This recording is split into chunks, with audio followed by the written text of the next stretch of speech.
яндырдык бөтенсендә, чыгабыз, елмаябыз. Татар зумерларының крашы. Мин җырчы, музыкасыз, карьерасыз мин кем дип. Кызлар торта, кызлар эчә.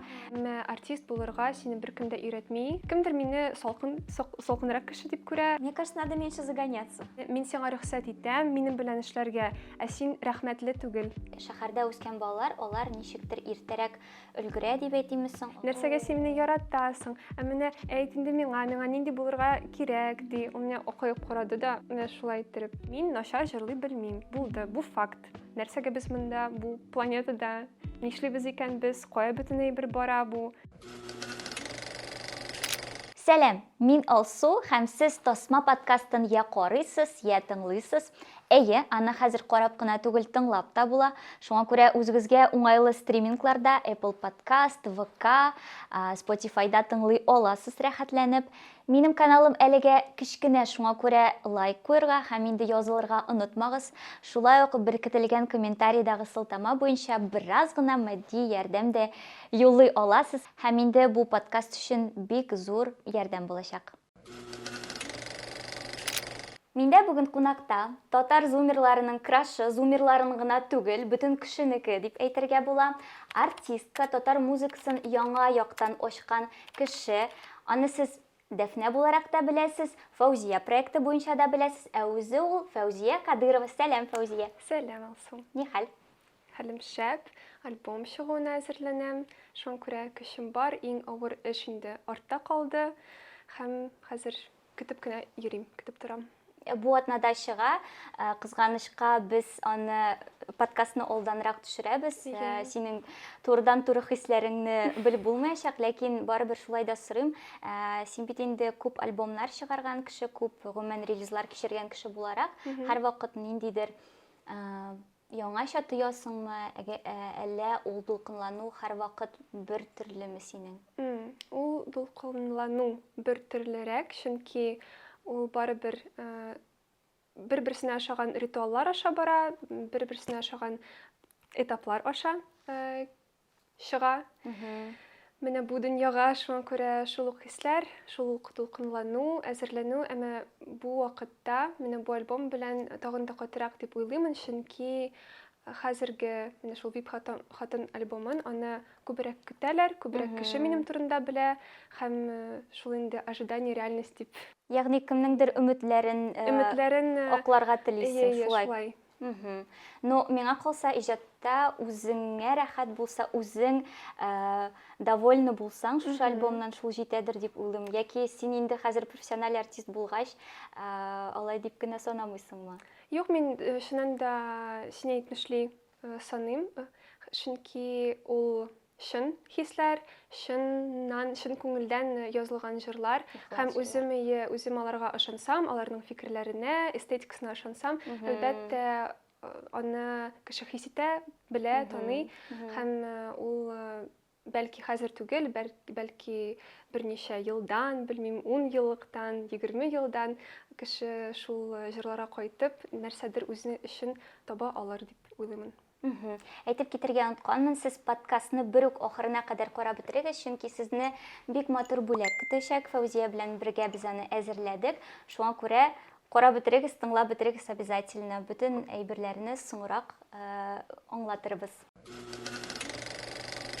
Менә альбомнан башлагач, әйдә аның турында сөйләшәбез. Вип хатын. Каян килде ул исем? Беренчедән аңлашыла җырың, төп җырың шундый исемле буладыр инде.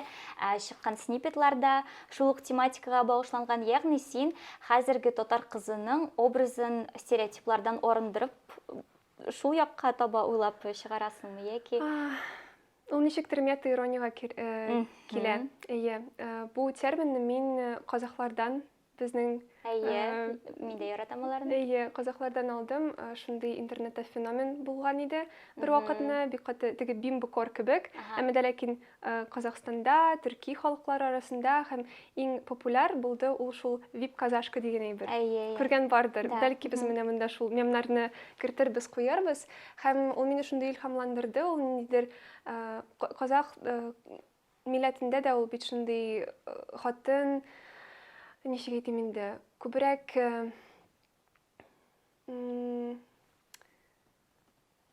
дөрес сүзне эзлим. Күбрәк ий Хуҗабикә турында, ролендә, хуҗабикә иә. ролендә. Хәзерге вакытта да төрле хикәяләр, төрле менә көндәлек тормыштан төрле негатив ниндидер хикәяләр чыга. Һәм ничек алар шул стереотиплар белән көрәшә, ничек алар хәзерге вакытта кыз хатыннарга икенче төрле иттереп карый, менә шул көчле инде VIP булып үзенең бәясен белә торган хатын кызга кебек карап, менә ничек әйтим инде, внутреннего достоинства. Татар телендә ничек була ул? Эчтәнге менә уверенность. Үзенә ышана Иә, торган, үзенә ышана торган кеше самодостаточно. турында. Иә. Һәм минемчә бу термин ул бик күп төрки халыкларга аны шулай кием кебек киендереп була. Һәм безнең милләтебез шул фикерләргә дә якын дип уйлыймын. Һәм менә бу альбомда ниндидер ирония белән, шундый кызыклы образлар аша мин стереотипларны ничектер икенче якка алып куям. Әйе. Төрле фикерләр булыр дип куркытмыймы андай барыбер килешәм хәзерге аудитория барыбер синең җырлар аша да гомумән альтернатив музыка белән эш итүче артистлар күп бит инде. Аларның иҗаты аша да аудитория хәзер күнегә өйрәнә кебек, ләкин барыбер дә курыкмыйсыңмы ниндидер хейт дип әйтик инде шундый олы буыннан бәлки, яки белмим, синең белән гомумән килешмәгәннәр белән очрашырга.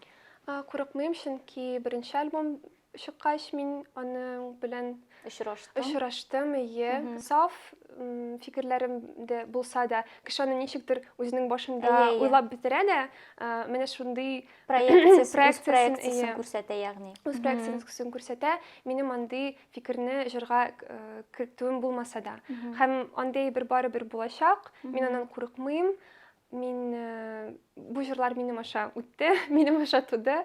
Һәм инде андай бер булса да, ул минем өчен куркыныч түгел, чөнки хәзерге вакытта барыбер күбрәк кеше миңа ярдәм итә, булыша, көтә шул җырларны. Һәм мин аларга бик шатмын инде. Ярый, әйдә альбомны пока калдырып торып, бер сорау искә төште. Мин үземдә бит инде җырлар чыгарам, һәм җырлар чыгарганнан соң, яки, белмим, анда җырлар гына түгел, шушы подкастны чыгарганнан соң, яки ниндидер иҗат әсәре чыгарганнан соң дөньяга минем күңелем ничектер шишенеп калган кебек була. То есть вот это называют уязвимость, наверное. То есть берничә мизгелгә, бер-ике көнгә ничектер менә шулай бикләнеп, качып ултырасы килә башлый, һәм мин куркам, шушы менә дөньяга чыгарган әйберләрне үземә каршы кемдер кулланыр дип. Синдә андый әйбер юкмы? Мин ниндидер җыр, иҗат чыгарганда, фотосессияда булса, ул белмим, үзем чыгарып тапкан үземнең идеямны шунда кертеп, җыр булса да, клип булса да, нәрсәдер чыгарсам, ул күбрәк барыбер минем өчен шундый минем эчемдәге шул напряжениене чыгарып ташлау кебек. Шул сброс шундый. Һәм мин менә булай сулап җиңеләеп куям. Әйдә бик ерактан башлыйк әле, синең мәдәни һәм музыкаль бэкграундың турында. Син Казан кызы, белүемчә, Казанда туып үстең. Нинди шартларда үстең? Син шулай дип сорасам, һәм ничек музыкага килдең? Менә шунысы кызык миңа. Мин шундый интеллигент гаиләдән дип үземне саныймын. Чөнки минем әнием укытучылар династиясеннән, менә бабаем да мәктәп директоры булды. Аның әниемнең апалары, абыйлары бөтенесе укытучылар әни ягыннан. Әти ягыннан юристлар, адвокатлар, судьялар, менә шул яктан кешеләр. Һәм Фәүзия дә укытучы булырга тиеш кебек иде. Мин укытучы булдым, мин укытучы булып эшләдем. Хәзерге вакытта төрле юридический сораулар булганда, барыбер мин үземнең анда райдерларымны, договорларымны бик каты иттереп укыйм, бик каты иттереп тикшерәм һәрвакыт, ул миңа булыша. Менә шундый гаиләдә үстем инде. Беренче 10 ел, минем гомеремнең беренче 10 ел, ул табигать арасында үстем. Үзебезнең зур йортыбыз булган иде, Царицыно якларында. Менә монда ерак түгел. Аха. Менә шул якларда мин үстем. Һәм бала чактан музыка белән шөгыльләнергә теләп, әти-әниемә шуны әйттем дә, алар мине музыка мәктәбенә бирделәр. Һәм мин анда яратып йөрдем бер генә ел. Юк, мин музыка мәктәбен бетердем. Әйе. Менә минем иң яраткан елларым 1нче сыйныф булды һәм иң соңгы сыйныф булды. Калган вакыт ул көрәшү. Стресс. Әйе, стресс, көрәшү әлбәттә. Чөнки бала кеше ул аңламый менә үзенең ничек әйтим инде, ялкау булуын баланы чыннан да аның теләген аңларга кирәк, аңлатырга кирәк. Ниндидер яхшы профессионал булыр өчен укырга кирәк, көч куярга кирәк. Һәм мин үземнең әти-әниемә бик рәхмәтле. Минем капризларымны тыңламаганга, барыбер йөр, эшлә, үз эшеңне, син аны үзең теләдең, үзең сайладың дип, мине йөрттеләр. Әлбәттә, бик яхшы, матур моментлар булды да, әмма барыбер кризислар шундый инде. Теләмим, арыдым дигән әйберләр булды. 8 яшьтән мин филармониядә ансамбль, Айгөл ансамблендә җырладым. Анда 8 кыз иде. Без иң соңгы буын булдык бу ансамбльдә. Аның бәлки 3-5 буын булган иде безгә хәтле. Без төрле гастрольләргә йөрдек. Иң шундый хәтеремдә калганы ул Стамбулга бару, Габдулла Тукайның һәйкәлен ачу иде. Шунда чакырдылар. Сабантуй Анкарада үтте. Һәм бала чагым инде шундый гастрольләр белән, җырлар белән үтте. 13 яшьтә мин молодежный оркестрда уйнадым. Безнең республикабызның анда без миңа 13 яшь булганда Италиягә барып килдек. Шуңа күрә Барып килдек, күрше шәһәргә барган. Шулай әйтәм, чөнки без автобуста бардык анда. Самолетта түгел, ул вакытта анда мөмкинлекләр булган. Шуңа күрә мин иҗат янында үстем. Эшендә дә дип әйтермен, чөнки кайнадым гаиләдә дә, социумда да, кешеләр арасында да, чөнки өйдә әнием бик күп менә татар тарихын миңа сөйләде, безнең милләтебезнең хикәяләрен, әкиятләрен әниемнән белдем инде, әти ягыннан күбрәк музыкаль әйбер, чөнки ул баянда уйный. Ул музыка мәктәбен бетергән кеше. Әнием үскәндә авылда андый мөмкинлекләр булмаган, һәм ул менә шигырьләр яза. Әби-бабаларым турында да алар бик иҗади кешеләр булган дип әйтә. Менә шулай мин үстем. Син әби-бабаңларны күрмәдең ягъни? Күрмәдем. Юк, беләм инде, күрдем, әмма ике әбием дә, әти ягыннан да, әни ягыннан да алар инде бик авырту иде. Шуңа күрә менә яхшылап сөйләшеп мөмкинлек булмады минем. Яннарында гына булырга мөмкинлек булды. Әйе, бабайларымны мин хәтерләмим. Була бит татарларда, татар балалары безнең буын инде күбрәк хәзер ул әйберләрне күрә. Минем гаиләдә дә андай бер булды. Туганнар җыелып, әйтгәндә, өстәл артында баяннар тартып, җырлап, шундый әйберләр арасында үскән бала ягъни син. Әйе, шулай булды. Мин хәтерлим, бала чакта безгә бик күп кунаклар килә иде. Минем әниемнең хәзер әйтим, 3 sibling, ничек әйтим белмим. Близняшки? Юк, ничек әйтим инде, 2 апасы, бер апасы, 2 абыйсы. Һәм аларның 2шәр бала тагын. Һәм шуңа күрә без бик күп иттереп зур гаиләләр белән җыела идек, дуслар белән дә, һәм мин инде шул кичләрнең иң зур йолдызы булып, табуреткага басып, скрипкада уйнап, шундый entertainment булдым. Син скрипка буенча укыдың, димәк, вокал буенча түгелме? Вокалга, җырлау белән бергә барды ягъни ул син. Бергә барды, әмма җырларга мин музыка мәктәбендә өйрәнмәдем. Мин төрле укытучыларны алыштырып йөрдем. Хәзер үземнең тарихны сөйлим. Мин тоже музыка мәктәбендә укыдым, һәм мин керергә теләгән идем нәкъ скрипка буенча. Һәм прослушиваниегә килгәч, әти белән анда җырлатып карадылар. Иң беренче нишләптер белмим. В общем, проверяют как-то так, видимо, слух. Җырлатып карадылар һәм әйттеләр, сезнең кызыгыз бит вообще-то җырлый, вокалга бирергә кирәк диделәр.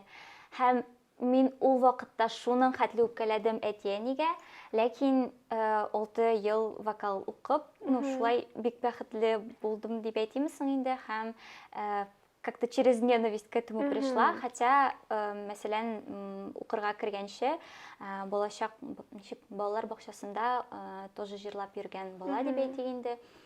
Һәм, в общем, какая-то связь со скрипкой тоже у меня есть, я к этому вела. Вот. Но скрипкада уйнарга мин тәки өйрәнмәдем, һәм гомумән минем ниндер инструментларга артык мәхәббәт юк дисәм алдымдыр инде, иң төп клавишада уйныйм һәм башка, укулеле пробовала как-то, но мин бик ялкау алар өчен, вот честное слово. Тавыш бит инде ул иң төп инструмент дип әйтик. Җырчы өчен. Һәм синең өчен тавыш һәм шушы инструмент нәрсә ул синең өчен дип сорасам, ничек җавап бирер идең икән син? Чөнки хәзер перебью, монда килеп утыргач та бик шундый спокойно, очень так бережливо голосу, артык югары тональностьларда сөйләшмичә, бик әкрен генә, салмак кына үз тавышыңны бережливо, в общем, относишься, шуны әйтергә теләгән. Мин бу яктан, балачактан ничектер бик тыйнак кеше. Һәр вакытны шыпырт кына сөйләшеп, кычкырмыйча, шундый иттереп йөргән кеше. Хәзерге вакытта мин аны инде аңлыйм рациональ яктан. Менә үзем өчен мин аңладым, үзем турында бер әйберне. Мин шундый көндәлек тормышта энергосберегающий режимда яшим кебек. Менә аз гына шундый флегматичный кебек, әкрен генә. Мин тагын инде минем бик каты башымны борчулар да бик каты иттереп ашый уйларымны. Һәм җанымны да. Мин шундый әмма кеше белән күрешкәндә инде ничектер әкренрәк, үземә күбрәк ышануны кертеп сөйләшәм. Үземнең тавышымны мин чыннан да сәхнә өчен, запислар өчен аның потенциалын тотам. Тотып калам, саклыйм. Миңа балачакта да репетицияләрдә менә шул ансамбль белән җырлаганда, шул генераль прогоннар бар бит инде. Миңа әйтәләр, 200%-ка үзеңне күрсәт, белмим, 1000%-ка күрсәт, чөнки ул аннары ашала синең, син менә булай инде ияләнәсең дә, шулай флегматичный булып торырга җырларга. Һәм аннары тагын да начар була. Минем ул икенче яктан эшли. Мин үземне иң яхшы иттереп репетициядә күрсәтсәм, минем аннары хәлем калмый чыгышка. Мин үзем турында шундай бер аңладым. Шуңа күрә минем тавыш минем өчен тональностьләрем, ничек мин сөйләшәм, ул баштан инде эмоциялар турында күбрәк кемдер мине салкынрак кеше дип күрә, әйтә. Шул яктан ул инде саклый торган механизм. Икенче яктан энергиямны саклый торган әйбер менә сәхнә өчен. Син чынлап та, не скрою, выглядишь довольно-таки холодный, но ул синең образыңа бик килешә. Миңа калса, ничектер шундый сдержанный, очень аккуратный. Прикольно, рәхмәт бик зур. Тагын бер нәрсәне әйтә алам. Менә без шул бик хатынга снипетларны ясаганда, безнең 10-12 сәгатьме шул съемкалар барды. Һәм режиссер инде ул миңа әйтте, менә синең өчен камера эшли башлаганда, ниндидер магия булып чыга, чөнки менә булай эшлисең дә, син в роли артист инде, сүндергәндә булды. Сүндек. Һәм ул миңа бик булыша. Син ничектер вакыт белән генә килдеңме бу шулай переключение режимына, яки? Мин аны үзем ничектер аңладым балачактан. Менә камера, сәхнә булса, без елмаябыз, безгә батарейкалар тыгалар кебек. Миңа укытучым да шулай әйтә иде. Булды, заряжаемся. Все, мы вас батареечки вставили, ул менә шулай әйтә иде. Фонарики включили, яндырдык бөтенесен дә, чыгабыз, елмаябыз. Аннары кызыклы видеолар бар инде, аның турында рилсларда да, тиктокларда да, типы артистов после того, как они заходят за кулисы. Анда кемдер ой, паника, куркам, бөтенесе начар булды. Икенче тип ул елмаеп керә дә, все, за кулисами бетте, сүнеп бетә. Өченчеләре мин идеаль булып үземне хис итәм. инде шуннан соң шундый хисләр белән керәм. Ролемдә, гомеремдә дә инде, тормышымда да яшим дип. Шундый кешеләр дә бар. Менә мин шулай сүнә торган кеше. Икенче төрле. Бу менә укытучы белән сөйләдең бит. Миңа калса, ул менә шушы конкурсный вакытларда балага ничектер травматично да йогынты ясый кебек, юкмы? Минем конкурсларда күп катнашканым юк, чыннан да. Ул күбрәк концертлар иде, конкурс түгел. Мин беркем белән дә ярышмадым, көрәшмәдем. Күбрәк концерт инде, шундый праздник кебек ул. Бәйрәм. Бәйрәм. Синең белән бер мөһим темага кагыласы килә иде. Менә үзең дә әйтеп киттең, интеллигентный шәһәр гаиләсендә үстем дип, инде татар гаиләсендә үстем дип. Миңа калса, белмим, минем әгәр дә мин дөрес әйтмәсәм, язылучылар да барыбер дөресләсен. Миңа калса, нишләптер авылда үскән балалар һәм шәһәрдә үскән балалар арасында аерма бар. Ягъни шәһәрдә үскән балалар, алар ничектер иртәрәк өлгерә дип әйтимсең, алар үзләренә ышанулары, ышанычлары һәм мөмкинлекләре күбрәк булганга микән, алар башка төрле. Син сизгәнең юкмы аны? Менә син кем белән чагыштырасың, мәсәлән? Мин беренчедән чагыштырам үзем белән, чөнки мин авылда үскән бала һәм менә 18 яшемдә генә Казанга күчендем, ләкин аңа кадәр дә мин шәһәргә укырга йөрдем и ике дөнья арасында яшәгән кебек булды инде. Мин, то есть, мин авылга кайтам, әни янына, мин бер төрле, шәһәргә чыгам, миңа инде үз-үземне ничектер шулай стерженьдә тотырга кирәк, бик корышта булырга кирәк. Ничектер ике дөньяда яшәгән кебек булды. Һәм Казанга күченгәч тә, миңа тагын да шок булды, потому что мин күрдем, кызлар торта, кызлар эчә, как бы я не осуждаю, но ниндидер шундый шоковый эффект булып алды һәм миңа үз-үземә ниндидер ышанычны, үз-үземә үз бәямне арттырыр өчен бик күп вакыт китте дип әйтимсең. Минемчә, бәлки шул инде окружение дип әйтимме, нинди кеше арасында үскән булуым, ул зур роль уйнады. Чөнки менә син әйтмешләре эчү, бик иртә анда свиданияларга йөрү, андый хәл шуннан да бар шәһәрдә. Белмим, бәлки хәзерге вакытта авылда да андый хәлләр бар, чөнки безнең поколение, буыннар, алар әзрәк төрле условия, Шартларда. Ничек әле? Төрле шартларда. Шартларда, яңа шартларда, яңа сүз белдем бүген.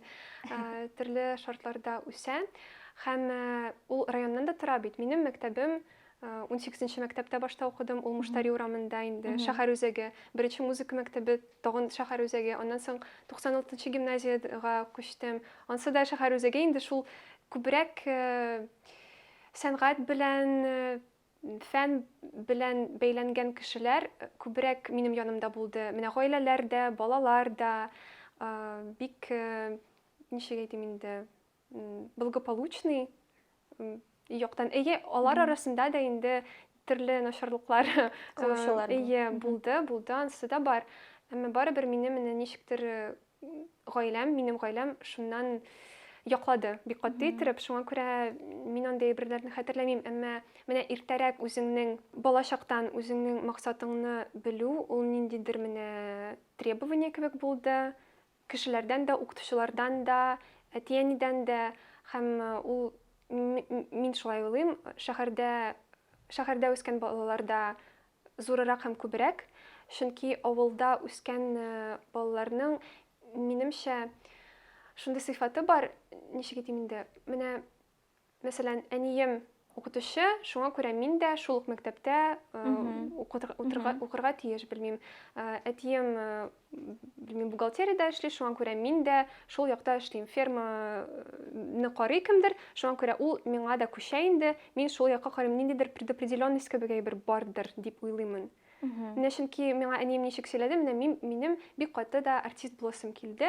Әмма мин аңлый идем, шул вакытта безнең берни дә кружоклар, музыка мәктәпләре шундай бер юк иде. Шуңа күрә кая мин бардым, үскәч тә мин укытучыларның колледжына кердем укытучы булыр өчен, чөнки икенче төрле мөмкинлек юл булмаган. юл булмады, булса да аны күреп булмады. Белмим, хәзерге вакытта андый балаларда бармы шундай бер авыл балаларында, чөнки һәр интернет бар, алар күпләре блогер булырга тели, төрле возможности, төрле мөмкинлекләре күрә үзләренең якларында нәрсә тели шуны өйрәнә ала. Шуңа күрә хәзерге вакытта ул төрлерәк дип уйлыймын, төрлечә. Минем әни укытучы, ләкин мин әни укыткан мәктәпкә укырга кермәдем. Алар әти белән ничектер шулай сөйләшеп, үзләре мине специально башка мәктәпкә бирделәр, гимназиягә, һәм вот как-то это меня спасло, наверное. Но менә укытучы баласы булу, это же тоже большой феномен. Миңа калса. Юк, мин аның белән һәрвакытны горурланып йөрдем. Минем белән шул җирлектә почва дип әйтәсем килә, на этой почве. Ниндидер кешенең дус булмыйсы килмәде. Икенче яктан алар барыбер ничектер минем ягыма тартылдылар, кызлар да, малайлар да, сыйныфташларым. Андый хәл булмады минем. Шундый дискриминация булмады. Менә укытучы баласы дип андый бер юк. Ягъни син әниң укыткан мәктәптә укыдың? Һәрвакыт. Күчеп йөрдең әни белән. Без бергә күчеп йөрдек, Укытучы баласы феномены дигәндә мин башка әйберне күздә тота идем. Миңа калса, укытучы балаларында ниндидер артык җаваплылык ята кебек, чөнки син әнинең йөзенә кызыллык китергә тиеш түгелсең, син шундый тепличный бала, син шундый булай ярамый, тегеләй ярамый, һәм ну как это кеше нәрсә әйтә, кем баласы син. Вот шундый әйбер турында сөйлим күбрәк. Мине шулай итеп тәрбияләгәннәрдер. Минем шундый бунтарский фикерләрем дә булмады башымда. Нәрсәнедер ниндидер начарлык эшләү, яисә битне, йөзне тоту инде кеше алдыннан. Андай бер мин үзем табигатым буенча шундый. Шуңа күрә проблема булмады. Менә энем дә хәзер әнием эшләгән мәктәптә укый, һәм аның да андый берсе юк, белмим. Энең белән аермагыз күпме сезнең? 7 ел. Сизеләме ничектер фикерләр төрлелеге, яки ул барыбер сиңа тартыламы? Сизелә, әлбәттә сизелә. Без барыбер икебез дә инде шул буыннарга караганда икебез дә зумерлар, әмма барыбер төрлечә, чөнки мин 2002 елда туган кеше, икенче төрле условия, шартларда үскән кеше, ә ул 9 елда. Һәм барыбер ул төрле. Балачагыбыз төрле булды. Шуңа күрә фикерләребез дә төрле дип уйлыйм. Син аны өйрәтәсеңме? Булай ярамый, энем дип. Сораса, нәрсәдер күрсәм, нәрсәдер ниндидер аның миннән совет, оныттым сүзне. Киңәш аларга кирәк булса, мин аңа әйтәм, яисә үзем сорый башлыйм, ул ничектер ябыла башлагач. Булай без дус. Хәзер авыррак әзгенә, чөнки ул подросток, тинейджер. Хәзер авыррак, әмма балачакта без бик каты, бик дус идек. Хәзер дә инде дус, әзрәк кенә сөйләшәбез. Минемчә соңрак без менә бер уровеньга барып җитербез. Менә күп кеше шулай әйтә. Менә инде ментальный уровень дип әйтим мин. Һәм безнең мөнәсәбәтләребез бәлки тагында каты итеп үсер, ничек әйтим инде. Күбрәк дус булырбыз дип уйлыйм. Кызык, рәхмәт. Әтиәнең тарафыннан да сезгә төрле тәрбия һәм төрле караш булуын сизәсеңме? Сизәм, бик каты итеп. Аңа йомшаграк карыйлармы, яки ул егет булгач аңа катыракмы киресенчә? Барып бит инде әйтәләр шулай, менә сезнең әтиәнегез бер кеше булса да, бер гаиләдә үссәгез дә, барыбер әтиәни нинди этабында үзенең тормышында нинди этапта булды сез үскәндә, ансы да бик зур роль уйный. Һәм шуңа карап инде ансы да төрлечә иде, бик төрлечә. мин бер шартларда үстем, ул икенче. Һәм кемгә күбрәк менә шул строгость, ул миңа дип уйлыймын. Чөнки ничек әйтергә аны? Олы бала, ие. Син апай. Ие. Апай Үрнәк булырга тиешсең. Үрнәк булырга тиеш. Кай вакытны әни ролендә уйнарга дип инде әйтәм. Кай вакытны әнинең ниндидер менә әни түгел дә инде шул родительские обязанности кай вакытны аны да күчерәләр иде. Хәзерге вакытта без инде психологияны укып бөтенебез беләбез алай ясарга ярамый дип.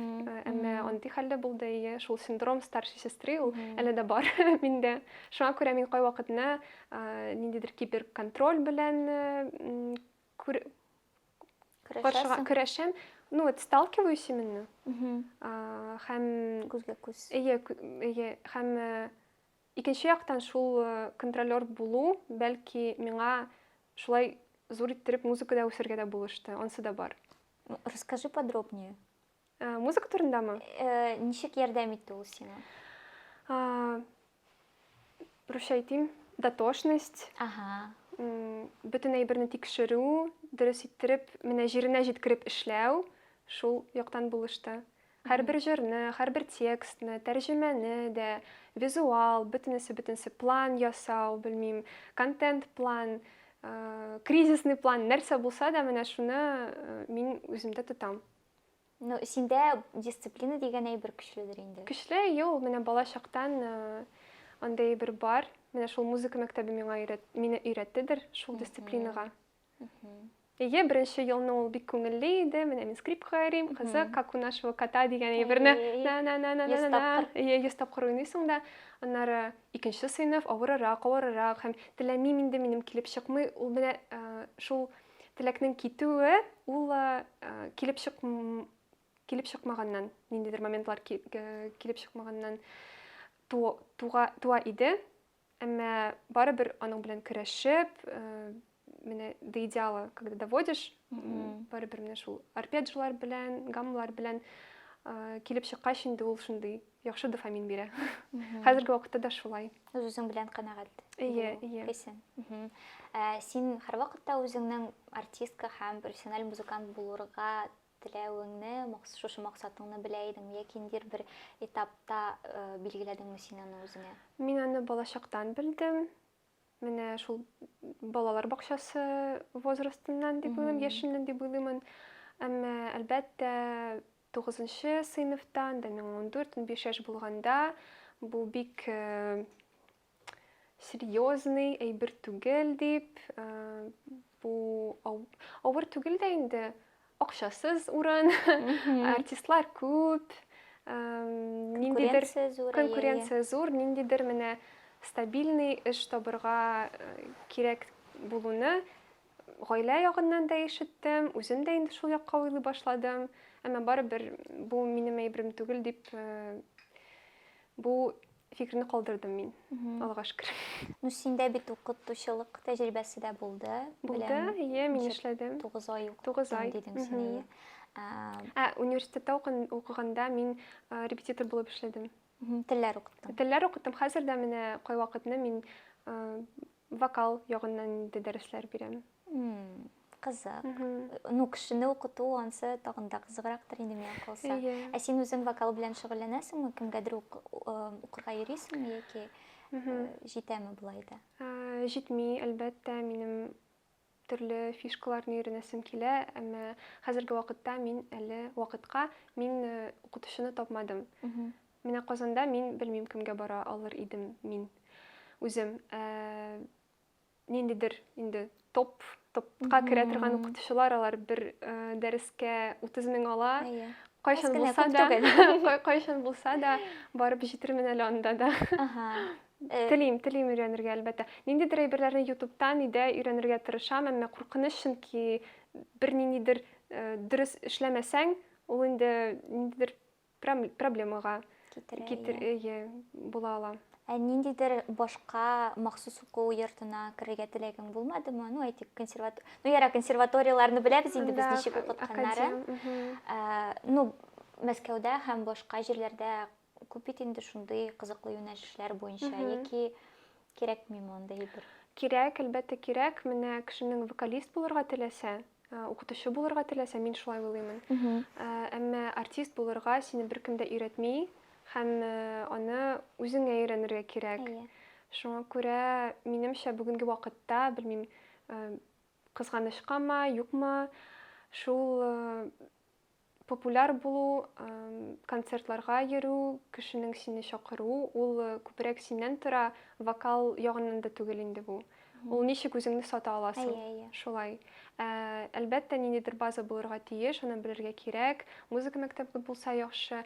Әмма барыбер ниндидер менә самородок дигән әйбер бар бит инде. Ансы да бар. Шуңа күрә колледжлар, музыкаль образование, өйрәнү, ул кирәкле әйбер, әмма менә Мәскәү турында сөйләгәндә, ул күбрәк инде техника буенча. Ул ничек профессиягә керергә, анда беркем сиңа аңлатмачак. Ну, бүгенге көндә күбрәк, ягъни үзеңнең продвижение өстендә эшләү кирәк бит инде. Мин ишеткәнем бар шундай әйбер, чөнки мин үзем дә теләдем, бик күп еллар укырга, керергә теләдем, башта институт культуранары, консерватория һәм нигә, колледжга. Ләкин колледжда укыта торган укытучылар үзләре әйтеп тора, сине монда җырларга өйрәтәләр, ләкин шул вакытта синең үзеңнең менә шу тембрыңны, матур тавышыңны сындырып атырга мөмкиннәр һәм нидер бер калыпка салалар, ягъни рамкаларга салалар. Стандарт ясыйлар. Вот, и ул, ну, еще непонятно, плюс это или минус, поэтому мин шул фикердән бераз гына пока туктап торырга булдым һәм аерым гармония дәресләрен, миңа менә ничектер гармония дәресләре якынрак хәзер, вокал белән мин шөгыльләнмим, вот гармония кызык. Минем дә андый берне ишеткәнем бар. Кайвакытны хәзер Казанда да төрле җырчыларны тыңлап, аңлыйсың кем аның укытучысы булганы. Чөнки менә ишетелә ул әйбер. Ниндидер стандарт, стиль бар, ниндидер менә типизация дип әйтим, шундый. Хәзер бит инде татарлыкка тренд дип атыйм инде мин аны социаль челтәрләрдә соңгы ел эчендә бик күбәйде үзенең татар икәнлеген искә төшерүче кешеләр һәм күбесе аны ничектер извращать итеп күрсәтә, ягъни без бит инде хәзер читләшергә тырышабыз бөтен ул өчпочмаклар һәм чәкчәкләр тирәсеннән, ләкин һаман да табыла шундый кешеләр, шушы темада серфинговать итүчеләр име. Ләкин башка ихлас һәм уникаль яктан ачучылар да бар. Син үзең күзәтеп барасыңмы шу татарлыкка трендны һәм гомумән нәрсә хәзерге татар мәдәниятендә нәрсәләр булганын? Күзәтәм инде, ул барыбер минем рекомендацияларымда чыга, чөнки мин үзем шундый контент ясыйм. Һәм мин андый әйберләрне күрәм, әмма менә шул стереотипик әйберләр булганда, таныш кешеләремдә күрсәм дә, мин аны белмим, свайп итеп ташлыйм, чөнки минем андый әйберне күрәсем килми, шуңа күрә. Ниндидер менә икенче слойга, икенче айсберг дип әйтим инде, юнәлешкә кергәндә, менә аскарак, ничегдер тирәнрәк, андый әйберне үземә дә кызык карарга. Кемнәрне күзәтеп барасың?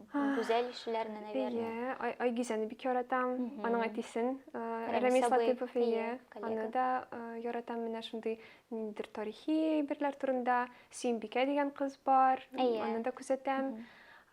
Хәзер кем тагын килә? Күп кешегә күп кешене карыйм. Менә шул 3 кеше, алар иң беренче башыма килде уйыма. Менә син күптән түгел шулай ук подкастта катнаштың, һәм шунда сиңа кызык сорау бирделәр, кызыклы иҗатың турында кызыклы һәм ниндидер необычный отзывлар, кайтавазлар бирүчеләр дип.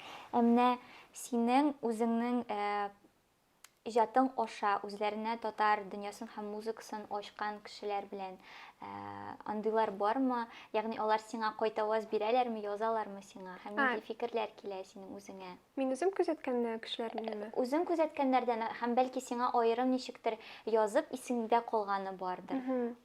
Иң баштан инде үзем күзәткән брендлар язу. Ансы бик тә хәзерге вакытта да минем өчен зур сюрприз. Мгм. Шул сүздер татар телендә инде. Мгм. Һәрвакытны мин шикләнәм түгел инде, шикләнәм ул күбрәк негатив ягыннан. Удивляюсь. Мгм. Ул минем өчен һәрвакытны ниндидер Гаҗәпләндерә. гаҗәпләндерә мине. Шулай. Кешеләр турында әйткәндә,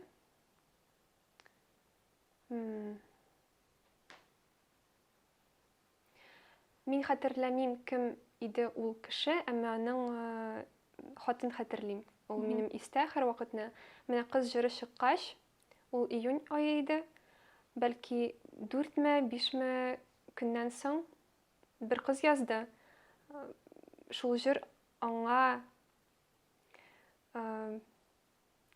развод, Аерылу. аерылу аша аны кичерергә бик каты булышты дип. Ул миңа зур хат язды шуның турында. Менә шул җыр чуть ли не вот в тот момент, когда они разводились, случился. Мин аны укыдым да шундый каты иттереп,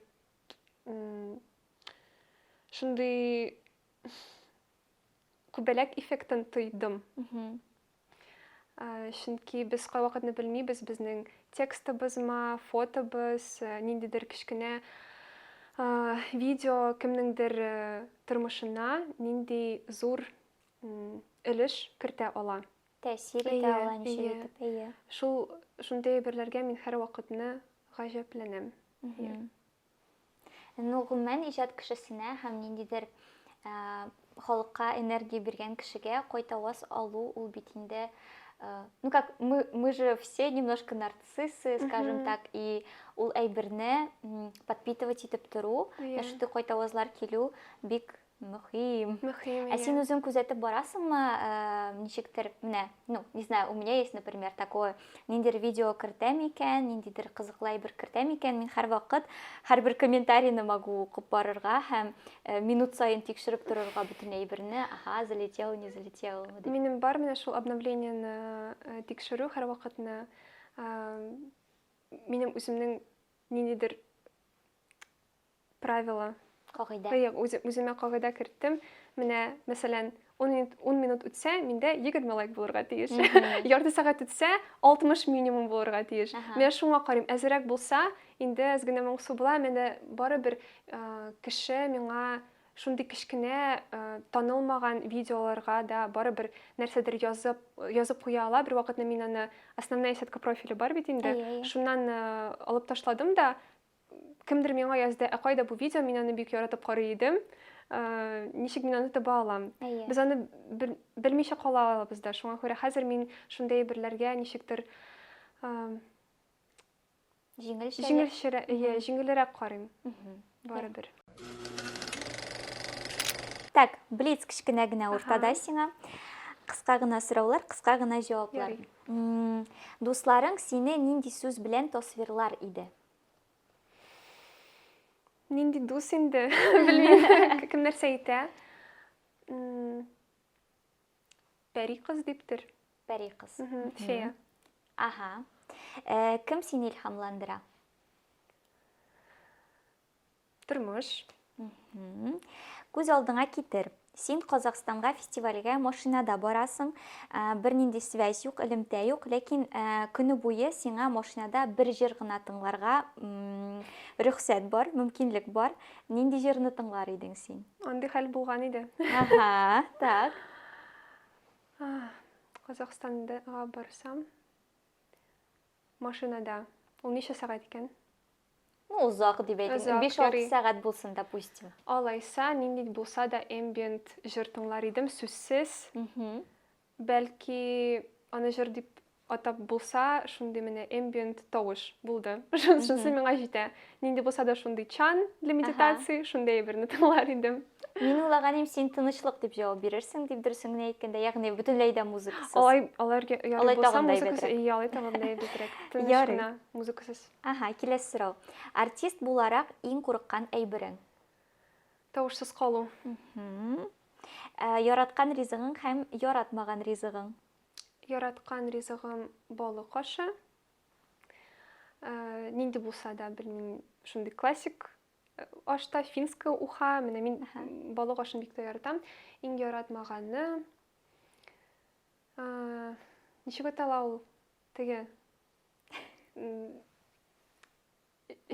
эштәлек инде. Ишәкле. Әйе. Ишәге. Ага. Һәм үзеңнең үз репертуарыңнан үзеңнең яраткан җырың.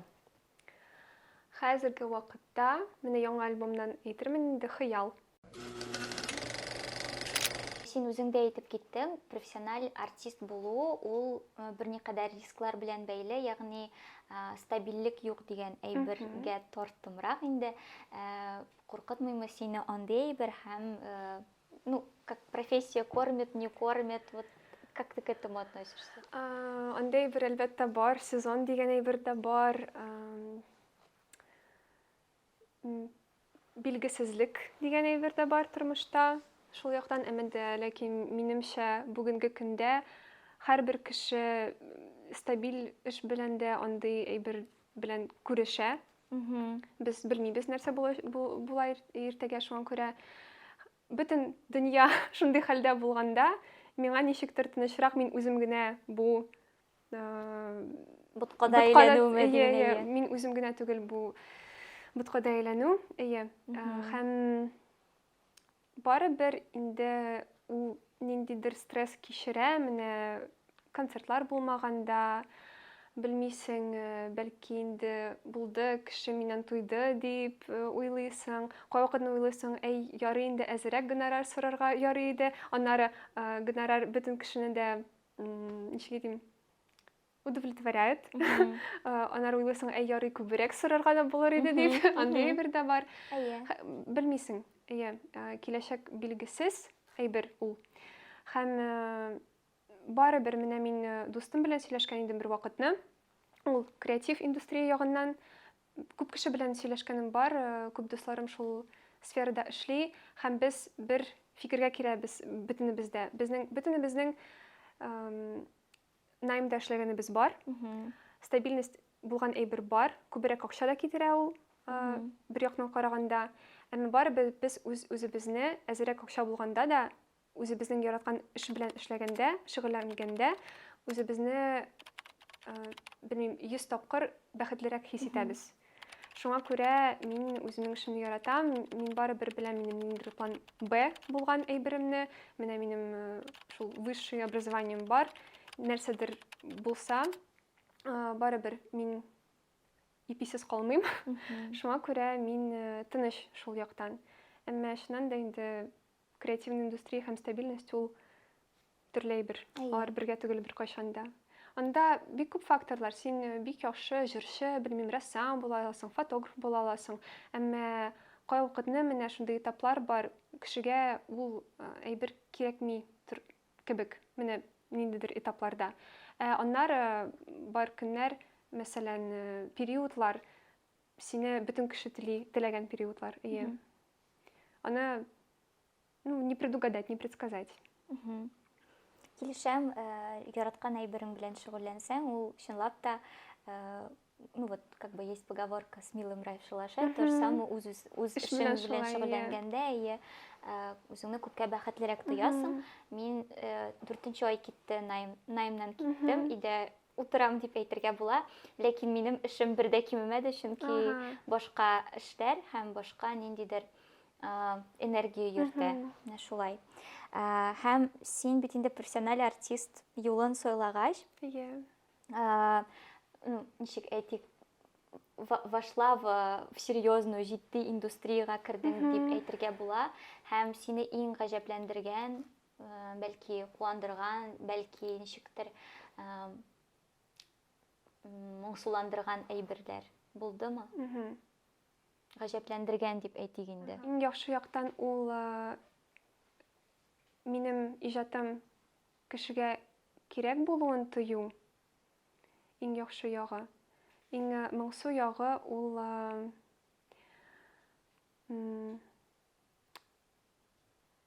кешеләрнең зависть. Көнләшүне күрү, кайвакытны нинди ниндидер шул хистән инде ниндидер начарлыклар ясау көтмәгән яклардан. Менә шунсы иң моңсу әйбер. Син хәзер Мәскәүдә күбрәк торасың бит инде. Юк, хәзер мин Казанда. Менә мин декабрь гыйнвар аендан Казанда. Мәскәүдә булган арада һәм гомумән барыбер Мәскәүгә барып йөрисең бит ниндидер шул ук артистлар һәм индустриядә эшләгән продюсерлар һәм башкалар белән очрашканда сизеләме ниндидер такой коммерческий, более холодный подход дип әйтик. Минем андый кешеләр белән ничектер менә Мәскәүдә күрешкәнем юк. Казанда бар, Мәскәүдә юк. Бәлки мин шундый ошибка выжившего дип аталар бит инде андый феномен андый берне. Мәскәүдә менә кем белән эшләсәм дә, алар күбрәк менә шул идеяга эшли торган иде кешеләр. Бәлки аларның хәзерге вакытта инде бөтенесе дә бар һәм аларның менә шул рутинадан чыгасы килә. Ягъни иҗат өчен. Иҗат өчен генә ярдәм итү. Әлбәттә, һәрбер кешенең акча эшлисе килә. Әмма Мәскәүдә ул яктан ничектер җиңелрәк булды. Кешеләр дә җиңелрәк кебек үзләреннән ниндидер менә йолдыз, ниндидер зур персона, шул зур раздутый эго күрмәдем мин. Танылган кешеләр белән сөйләшкәндә дә, күрешкәндә дә андый хәл күргәнем юк. Икенче яктан бик контрастный инде хикәяләрем бар, примерларым. Мисалларым. Мәскәүдә булганда, телевидениегә килгәч, анда бөтен кеше йөгереп йөри минем янымда. Мин үзем дә бик каты иттереп гаҗәпләндем. Ничек инде шулай, мине бит монда беркем дә белми. Әле килдем монда татар телендә җырларга. Минем турында ишеткән юктыр бу кешеләрдә. Алар шундый иттереп кабул итте мине. Борчылалар. Үземә әйтәләр, син борчылма, бөтенсе дә яхшы дип. Без, все под контролем. Андагы артистлар белән эшләгәндә дә шул хәл булды. Фотографлар белән дә. Ничектер җиңелрәк. Бездә һәр вакытны түгел инде, әмма булды шундый хәлләр, ситуациялар. Кешеләр үзеннән әллә кемне ясап, үзләренең эгосын күрсәтеп, ниндидер менә шул с пренебрежением, син кем, мин кем, син кайда, мин кайда, шундый әйбер Татарстанда күбрәк кебек минемчә. Сизгән бар. Сизгән бар. Әйтәләр бит татарны шуқый дип. Мин уллар күбрәк алай әйтә, мин үземдә тойганым юк, но барыбер Менә татарларда тагын менә бер нәрсә, нинди сыйфат бар милләттәшләргә, бер-беребезгә инде караганда, алар сиңа ничектер менә одолжение ясый кебек. Менә мин сине чакырам, бу синең өчен файда, бу синең өчен генә эшлим. Вот типа я снизошел до тебя, чтобы позволить тебе мин сиңа рөхсәт итәм, минем белән эшләргә, ә син рәхмәтле түгел. Менә шундый бер бар. Үзеңнең менә границаларыңны күрсәткәндә, бездә шундый отношение, мөнәсәбәт дип әйтеп буламы? Шундый яктан шулай итә ала. Бик еш күргәнем бар шундый хәлне үземдә. Миңа калса, син бик үз бәяңне белә торган кыз. Синдә андый проблемалар булырга тиеш. Юк, миндә андый проблемалар юк, әмма кеше миңа шулай килә. Мин менә үземнең ниндидер требованияларымны сөйләгәндә, әйткәндә, менә шул башланды, син кем, мин кем, менә миндә бик тагын да күбрәк опыт, тәҗрибә, син миңа рәхмәтле булырга тиеш. Шундый хәл бик еш күренә. Одолжение делать. Одолжение как будто бы. Ул миңа күбрәк кирәк дип шулай күрсәтәләр аны. Әмма мин танылмаган кеше булсам, мин үзем булмасам, мине беркем дә монда чакырмас иде, чөнки ул бит миңа түгел, ул шул кешеләргә, белмим, рейтингларны күтәрергә кирәк, тагын да каты танырга кирәк. Шулай. Аңлашылды. Бер биттә кебек түгел без аларга караганда. Юк, аларга караганда түгел, алар шулай уйлар минем турында.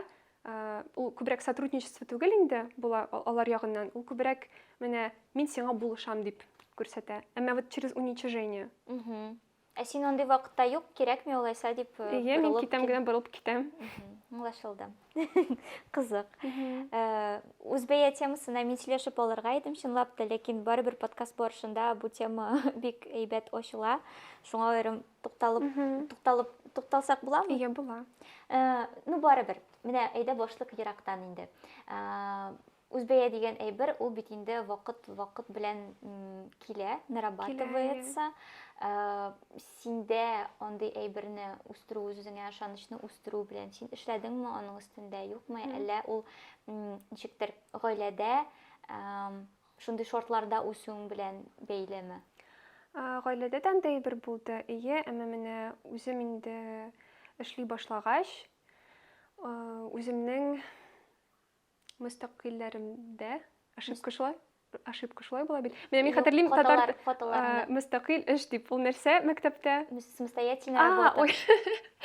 Бутадым. Хаталарымда үзем өйрәндем. Ничек минем белән ярый, ничек ярамый. Һәм хәзерге вакытта ниндидер шул баланска килдем инде. Шикләрне куя беләсең диме? Хәзерге вакытта ул шулай иң баштан булмады. Гомумән, самооценка үзбәя дигән әйбер, ул бер көнне бер төрле, икенче көнне ул бөтенләй дә төшеп китәргә мөмкин. Һәм менә шушы дөньяда нәрсә генә булуына карамастан, сиңа кешеләр ничек кенә карауына карамастан, үзеңә ышану дигән әйберне бик авыр гел баланста һәм гел стабиль тоту.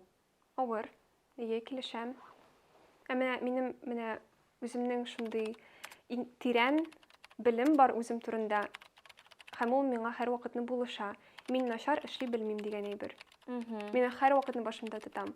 Җырны язганда, белмим, сәхнәгә чыкканда, мин начар җырлый белмим. Булды, бу факт. Аның белән нәрсә телисез, шуны эшлисез, мин икенче төрле эшли алмыйм. Ничек бар шулай кабул итегез ягъни? Һәм шул белем белән мин яшим, миңа ул яшәвемне тагын да җиңел иттереп ясый. Җиңеләйтә. Идея планнарың турында да сөйләшеп алдыкмы соң? Допустим, альбом чыкты.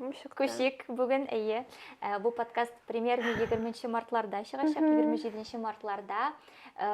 Альбом чыкканнан соң ничек син ял итеп аласың? Яки тагын да көчлерәк тотынасыңмы аны төрле җирләргә таратырга, релизики белеп, все остальное? Менә хәзерге вакыт ул минем өчен ял кебек, чөнки бөтен контент ясалган, мин аны куям гына интернетка, промолар бөтенсе әзер, һәм менә шул 2-3 атна аның чыгуы алдыннан минем өчен әз генә шундый кечкенә генә ял булды.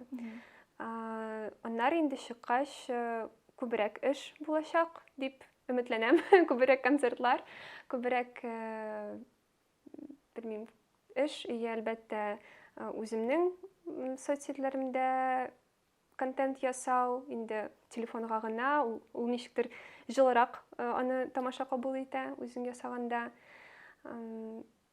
Белмим, бәлки тагын нинди булса да мерч ясармын, коллаборацияларны көтегез, андый хәлдә булыр. Менә бүген килгәндә төшерү алдыннан бер коллаборация турында сөйләшеп килдем. Сез бәлки ярата торган бренд белән тагын нәрсә. Концертлар булачак, менә 13-14 Уфада. Анда Volga Fashion Week, аннары 22-се Мәскәүдә. Бу апрельне әйтәсең. Юк, март әйтәсең. Апрель. Бәлки тагын апрельдә нәрсәдер чыгар, әмма менә бу җәй, быел мин бик тә каты зуррак сольник ясыйсым килә инде. Мин үзем сольник ясаганда ул, белмим, 2 ел элек булдымы, 100 кешене җыйдык без соль барында, клубында. Хәзер бәлки 300 кешегә ясарга телим. Казанда җыярга телисең? Казанда. Хәзерге вакытта Казанда җыям. Һәм җәй бит инде ул күбрәк фестивальләр вакыты. Булдыр Казакъстанга бардың. Быел да Казакъстанга шул тирәгә барырга җыенмыйсыңмы? Телим, ул организаторлардан тора инде. Кем мине күрә, кем яза, кем бук ясый. Ой, татар телендә бу сүз инде. Букинг. Букинг, Шунда барам. Бераз гына монтаж тылсымы һәм без Фәүзия белән Казанның Мәскәү базарына күчтек. Юкка гына түгел, чөнки Фәүзия монда Дәфнә проектының үзенең беренче клибын төшерде һәм шул турыда да сөйләшеп китик әле әйдә генә. Әйдә шул вакытка кайтыйк. Бераз гына съемка барышы турында һәм шушы клипның идеясы турында сөйләп китсәң кыска гына. Иң баштан без менә бу лабазга кергәч инде шул вакытта ремонт иде, ноябрь айы, салкынча гына. Съемкаларын безнең төшерүләр 13 сәгать үтте дип уйлыймын. Һәм тагыннан әзерләнүләр бик күп кеше эшләде. Һәм бу минем иң беренче зур масштаб шундый съемка булды, клип. Бик күп кеше грузовиклар, әллә нәрсәләр алып килгән иде, мин шаккаттым шул вакытта. Андый хәл булганына. Һәм әлбәттә инде мин бик шатмын, бу минем өчен зур, без кичә яңа сүз өйрәндек, опыт, тәҗрибә булды. Әйе, һәм аның мәгънәсендә инде җыр мәгънәсе туры иттереп күрсәтелә, яңгырый. Менә үзеңнең йөрәгеңдә хатирәләрне саклау турында, ниндидер әйберләргә тотынмыйча, җиңел күңел белән аны җибәрү турында, менә шундый аның фикере һәм посыл. Һәм инде минемчә бу искиткеч клипта бик уңышлы булып чыкты. Һәм ул шундый необычный форматта төшерелгән, ниндидер робокоптер дип аталган. Робокамера, в общем, какая-то... Я роборукага без аны төшердек. Бик кызыклы шундый переходлар белән дип әйтәсем килә. Һәм без Мәскәү базарына юкка гына килмәдек. Монда күптән түгел локаль брендларны шулай җыйган шәп кибет ачылды. Һәм бүген Фәүзия күчтәнәч әзерләде. Әйдә үзең сөйлә инде. Әйе, иң башта минем күзем менә бу хуш исле спрейга төште. Аның исеме Ахәң. Һәм исеме бик матур. Һәм бу парфюм бик каты ошаган, мин куллана торган исләргә, шул хуш исләргә. Һәм аны тыңлап алып була. В прямом и переносном значении. Шундый саф исле, чисталык исе минемчә. Һәм нидер бәлки кемдер өчен болыннар исе булыр дип уйлыймын. Миңа бик ошады. Ягъни Дәфнә белән ассоциация туа торган исемдә. Икенче әйбер ул менә бу чынаяк, яшел төс минем иң яраткан төсем. Алтын безгә Вип хатын турында ничек искә төшерә. Һәм мин берничә көн элек үзем керамикага өйрәнә башладым, курсларга йөри башладым. Һәм минем өчен бу символик әйбер, бәлки кайчан булса да мин дә шундый әйберләрне ясый башлармын дип уйлыймын. Үземә яңа хобби таптым һәм күзем шундый матур әйберләргә төшә. Үземә илһам эзлим. Һәм өченче әйбер ул менә комикс. Татар хатыннары турында. Минемчә бу бик кызыклы булыр укырга. Кайбер хатын-кызлар турында бу китаптан мин рилсларда хәтта ясый идем. Һәм комикс форматында аны белмим балаларга да, оларга да бик кызык укырга була, чөнки монда нинди хәл нәрсә булуы янсы да сөйләнә, татар телендә дә, рус телендә дә. Әйе, менә шундый шәп бүләкләр һәм барлык шартларны Тасма, Дәфнә һәм Мәскәү базары чыгарган Reels астында Instagramда күреп алырсыз. Сылтаманы калдырам әлеге видео астында. Катнашыгыз һәм инде безнең бүләкләрне отыгыз. Һәм тагын бер кызыклы темага сөйләшәсе килә синең белән. Я знаю. Мин беләм, син шәхси тормыш турында бик алай сөйләргә тырышмыйсың, ләкин сөйләшергә яратмаганнан түгел, ул синең образыңа шулай дип сайланган юл инде үзеңнең. Ләкин барыбер дә сорыйм. Син күптән түгел кияүгә чыктың бит инде, әйеме? Һәм ничек хис итәсең син үзеңне шушы яңа статуста, ничек ул килен булу, кәләш булу дип әйтик? Бу статуста мин үземне иминлек астында үземне хис итәм.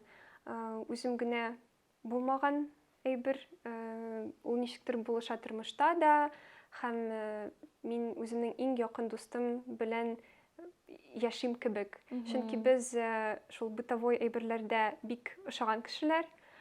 Минемчә, аныңча да, чөнки шул тәҗрибә дип әйтимме, в этой стране шул тәҗрибәдә конфликтлар юк, бик Уңайлы. Әйе, уңайлы. Бер-беребезгә ярдәм итәбез. Әйе, төрле этаплар булды мөнәсәбәтләребездә. Күптәнме сез мөнәсәбәтләрдә? 4 ел кебек. Шактый барыбер әйе. Әйе, менә мин 4нче курста булганда. Без 22нче елда таныштык. Көскене, аннары 23нче инде кыш әйе. Шул вакыттан минем якка ниндидер требованиялар аның гаиләсеннән дә юк. Мине бик җылы иттереп кабул иттеләр. Миннән бер нәрсә дә сорамыйлар. Кунакка килгәндә үзләренең анда аның әбисе бар, әнисе бар. Алар үзләре күп иттереп күчтәнәчләр, ашамлыклар алып киләләр, хәтта салатлар да, бәлешләр дә. Мин аны өстәлгә куям да, миңа бернинди дә сораулар юк шул яктан. Алар иң баштан аңлый иделәр. Ярар, безнең менә Рөстәм ул шундый күбрәк прагматик эш кешесе, күбрәк инде менә саклау ягыннан, эш ягыннан. Мин инде ниндидер настроение турында, кәеф турында, күбрәк сәнгать турында, эмоциональ яктан булышу, шундый кеше инде. Әйе. Ирең синең иҗатыңны күзәтеп бара бит инде, әйбәт. Ул ниндидер фикерләрен әйтәме үзенең? Әйтәм, мин аңа үземнең җырларымны күрсәтәм. Кайбер җырлар аның белән бәйләнгән бит инде. Ул аны аңламый да. Мин аңа әйтәм, менә бу җырны мин менә шундый көндә яздым. Менә син миңа шундый берне әйткәч яздым. Менә без тегендә булганда, менә бу менә моны аңлата. Аңа аны тыңларга бик кызык. Тагын да күбрәк игътибар белән тыңлый башлый аннары. Ул зур өлеш кертте минем үземә ышаныч арттыру турында. Шул яктан күбрәк, белмим, үземә шул инде бәя белү, үземнең границалар, шикләремне белү, үземне якларга өйрәтте. Менә ул янымда булмаса, нәрсә эшләргә, мин аның белән һәрвакытны киңләшләшәм. Ниндидер шул инде кризисный моментлар булганда, аннан ярдәм сорыйм. Ул миңа шул яктан булыша. Аның да бер вакытны вечеринка ясаган опыты бар. Һәм ул музыкаларны, фестивальләрне, шундый әйберләрне бик ярата торган кеше. Сәнгатькә якын менә күңел ягыннан инде күбрәк. Ул бик күп музыка тыңлый, бик төрле музыка тыңлый, меломан инде. Һәм мин аның белән киңләшәм шул якларда. Кызык. Миңа гомумән ошый хәзерге яшьләр арасында тенденция барыбер сәламәт мөнәсәбәтләр төзи белү дигән әйбер бар. Һәм күбесенчә минем янәшәдә тоже шундый синеке кебек стабильный, бик прагматичный кеше. Һәм иҗат кешесе янда шундый кеше булу ул бик мөһим. Һәм менә чынлап та ошо тревожный әйберне баса торган, в общем, в балансе всё. Ул теге менә миңа шундый отчаянияга, шундый из крайности в крайность, бер яктан икенче якка күчеп йөрүдән бик катты иттереп саклый һәм тартып ала менә мин шундый ниндидер субдепрессивный состояниегә кергәндә, шундый чакларда ул ничектер күтәреп ала. Һәм әлбәттә бик мөһим бөтен әйберләрне сөйләшеп, аңлашып, ничектер үз эчеңдә йомылып ятмау инде. Килешәм, ул яктан син бик бәхетле хатын икән, хатын-кыз дип әйтергә телдә борылмый, конечно. Мин бер вакытны сорыйдым, күп иттереп сорыйдым шул сорауны. Син минем белән нәрсә өчен, нәрсәгә син мине яратасың? Менә әйт инде миңа нинди булырга кирәк ди. Ул менә акаеп карады да, менә шулай иттереп.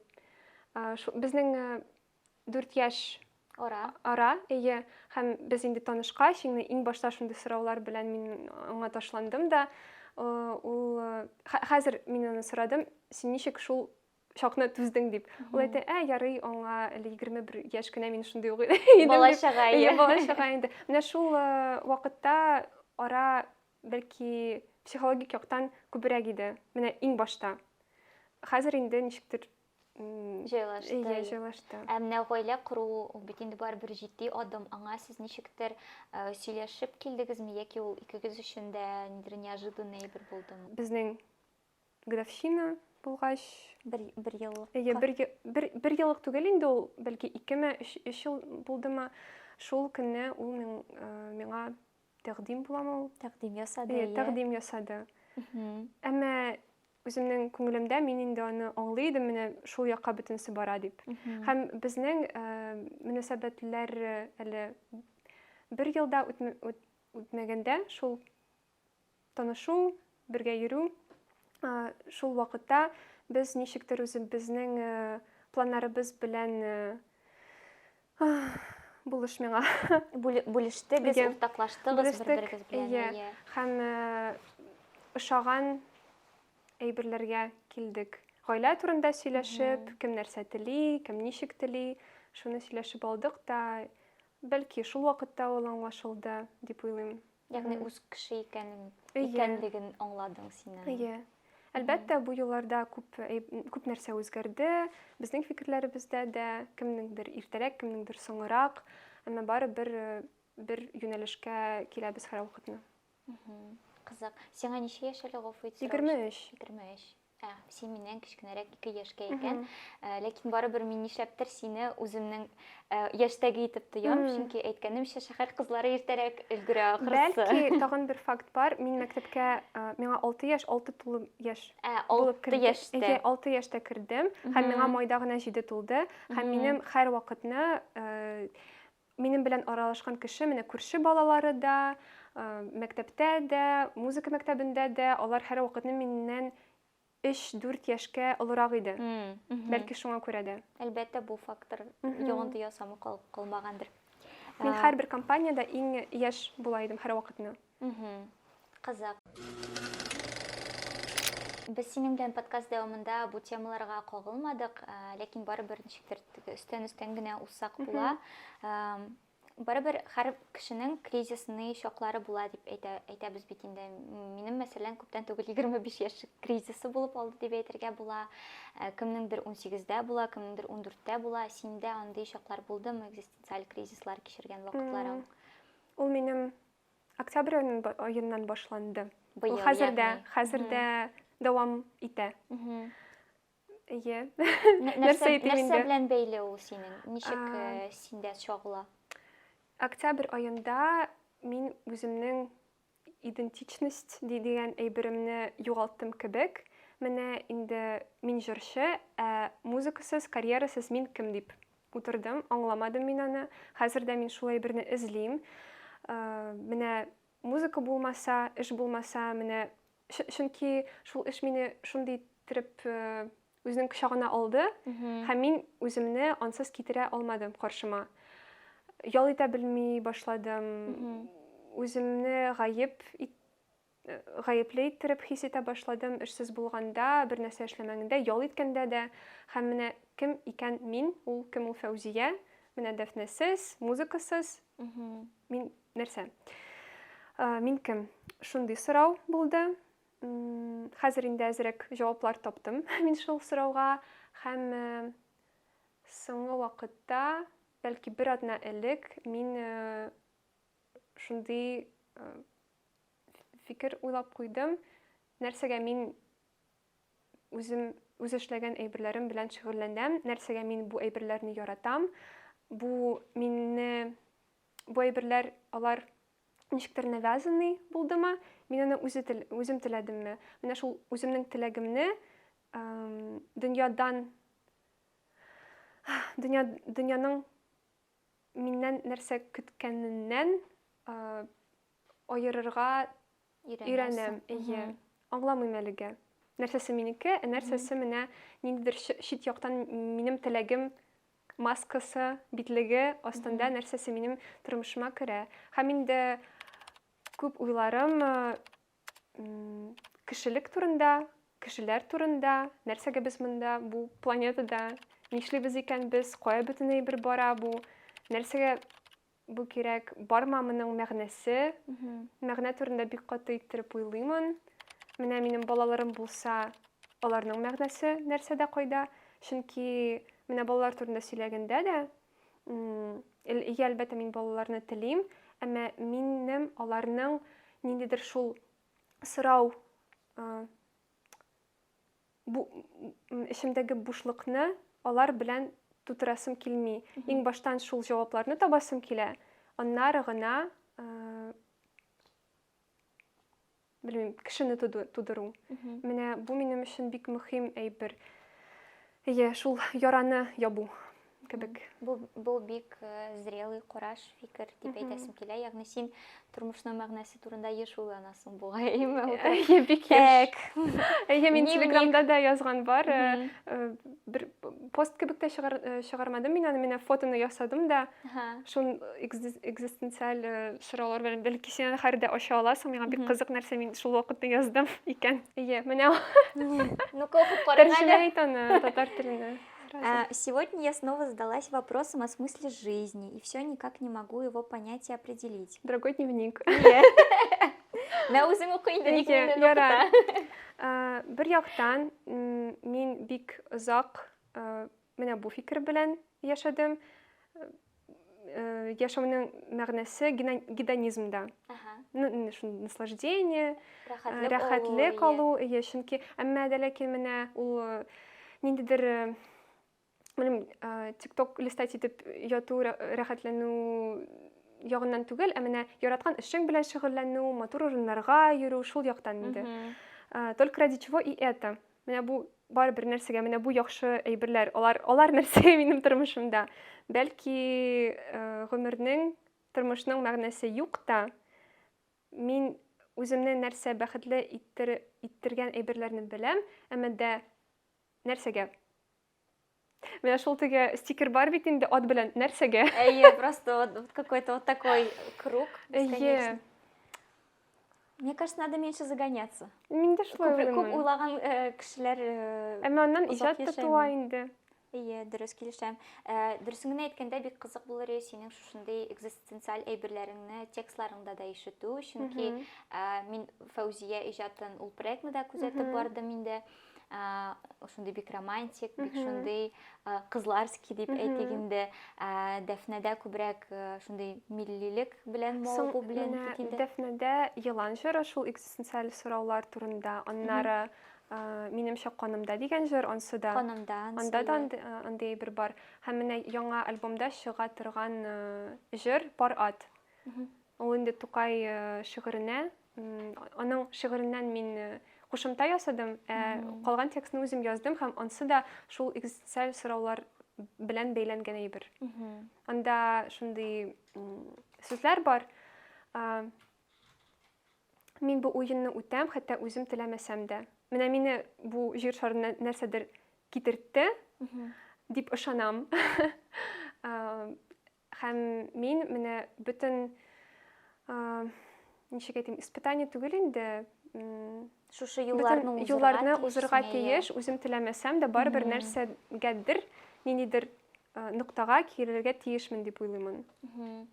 Кайбер кешеләр әйтә бит, тормышка уенга караган кебек карарга кирәк дип. Ягъни ниндидер авырлык килә икән, мин бер уенның миссиясын узам кебек дип, менә шулай карарга кирәк дип әйтәләр, ләкин шундай синдәге экзистенциаль сораулар белән мавыгу, үзеңә бирү, ул әлбәттә кирәкле әйбер һәм шәхеснең үсү этаплары бит инде, шуңа күрә миңа бик кызык мәсәлән синең шул яктан да ачылуың һәм гомумән синең бүген шулай итеп ихлас иттереп сөйләвең. Бик рәхмәт сиңа аның өчен һәм мин иҗат шушы диванга иҗат кешеләре килгәч, аларга бирә торган соңгы сорауны бирәсем килә. Менә барысы да булган, мул дөньяда яшибез бит инде һәм шушы мул дөньяда ничек үзеңә тугры калып иҗат итәргә, то есть как творить в мире, в котором все уже есть по сути. Ошаган әйберләрне табып, аннан ниндидер пазлны җыйган кебек үзеңнең бәлки хәтта личность дигән әйберне дә, үзеңнең битлегеңне дә ясыйсың. Безнең өчен инде бөтен әйбер дә ясалган, как за нас уже все придумано. Син үзеңә ошаган әйберләрне сайлыйсың да ясыйсың. Шуңа күрә мин бәлки ниндидер радикаль әйберләрне үзем кабул итмим дә, яратмыйм да, чөнки нәрсә белән дә мин килешәм, әмма кайбер пунктлар минем өчен бик тә чужды. Туры килмиләр Туры килмиләр минем дөньяның ничек ясалганны күз аллауыңа, күз аллауыма. Һәм мин төрле әйберләрдән шулай пазлны җыеп инде үземнең философиямны ясыйм. Булдырам.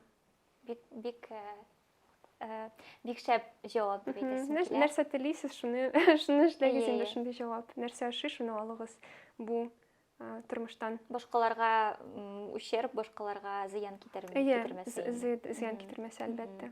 Ярый, бик зур рәхмәт сиңа бүген килгәнең өчен, ләкин бу әле не все. Безнең бер матур ритуалыбыз бар. Без синең белән пленкага төшәбез, тосмага. Тосма дип атала. Безнең подкаст. Шуңа күрә без пленкага төшәбез, безне төшерә Фәүзия. Ой, Фәүзия булды. Үтермә мине, пожалуйста. Мине ничә тапкыр иттереп Фирүзә дип дәшкән бар кешенең. Не дәләрме? Раздражает тебя такое? Юк инде, барыбер ничектер дөрөслим аннары. Истә кала ул. Так, надо сесть как-нибудь прикольно. Ой. Тукта. Әйдә. Хәзер кит. Позаны эзлим. Давай. Ура! Мин сиңа бу фотоны потом җибәрәчәкмен. Ой, рәхмәт бик зур. Минем пленка тулгач та. Шуның белән шул. Бик зур рәхмәт сиңа әйткәнемчә ихлас булуың өчен, шулай вакыт табып килүең өчен, альбомыңда һәм тагын башка иҗатларыңда уңышлар телисем килә. Җырларда, альбомнарда гына тукталып калма, клипларда көтеп калабыз. Булачак, бер клип булачак. Шуңа күрә шулай бик зур рәхмәт сиңа. Сезгә дә рәхмәт чакыругыз өчен.